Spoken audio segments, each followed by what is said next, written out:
J.R.R. Tolkien's quote on greed always resonated deeply within me as I silently cursed those who are wealthier.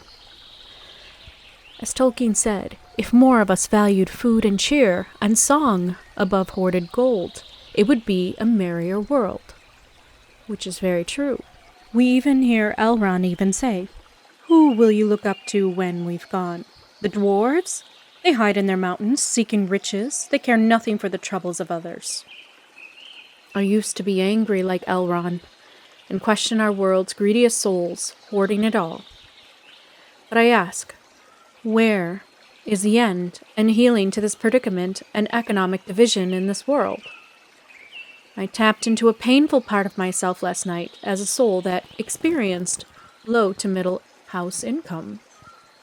I have seen the anger at the aristocracy and the elite screamed at from the masses, and I have screamed in anger with them as well over the years.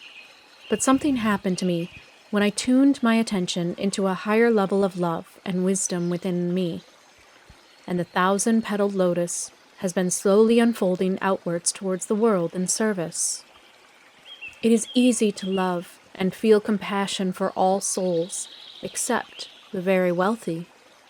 We can more easily extend our hearts and minds to the poor like us, or poorer, but we cannot extend it further towards those who don't seem to need it, because they have more material possessions than us.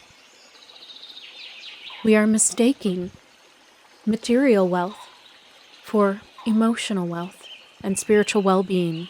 Indeed, all that is gold does not glitter, as J.R.R. Tolkien said, and this is an expression of what many of us have observed in our wealthiest people on earth.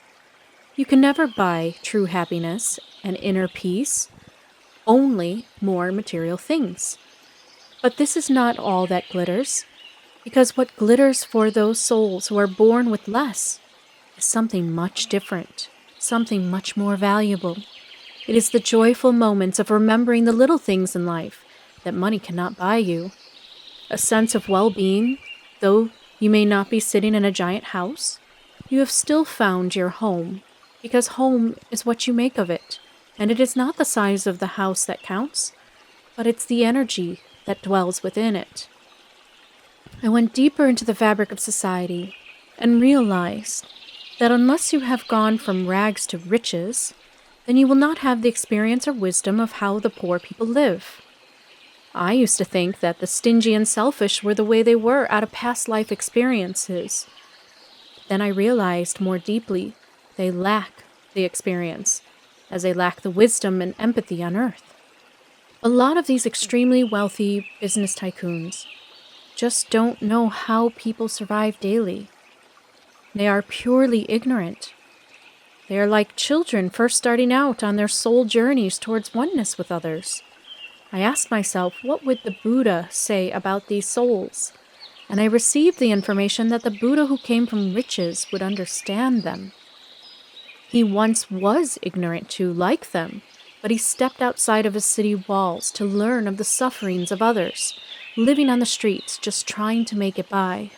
We, as poor and middle-class souls, may sit there in judgment and hate at our wealthier fellow beings, but we must care for them like a newborn soul, understanding their ignorance in this experience. They just don't know what it is like to be poor and live paycheck to paycheck, unless they do.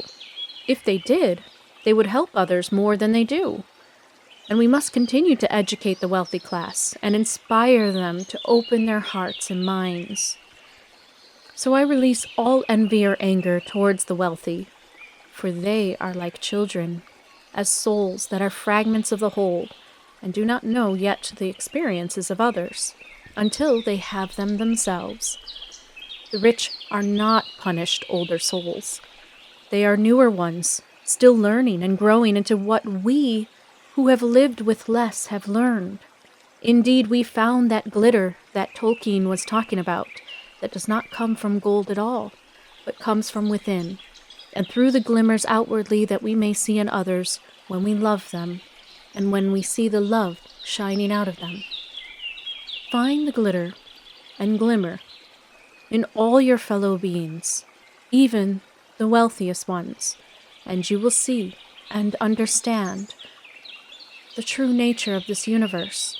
It is not about material things at all, but it is the moments that we fill our time with.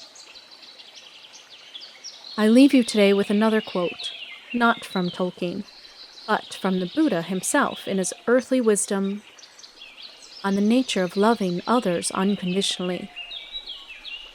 Let no one deceive another, nor despise another anywhere. As a mother protects her child with boundless loving kindness, cherish the world, love without limit.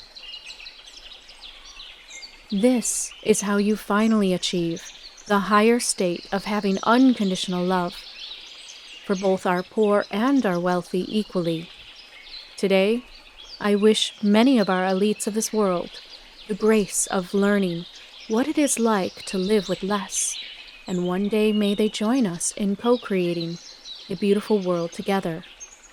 May more continue to awaken and remember who they are to help bring in more equality and abundance to all souls of Earth.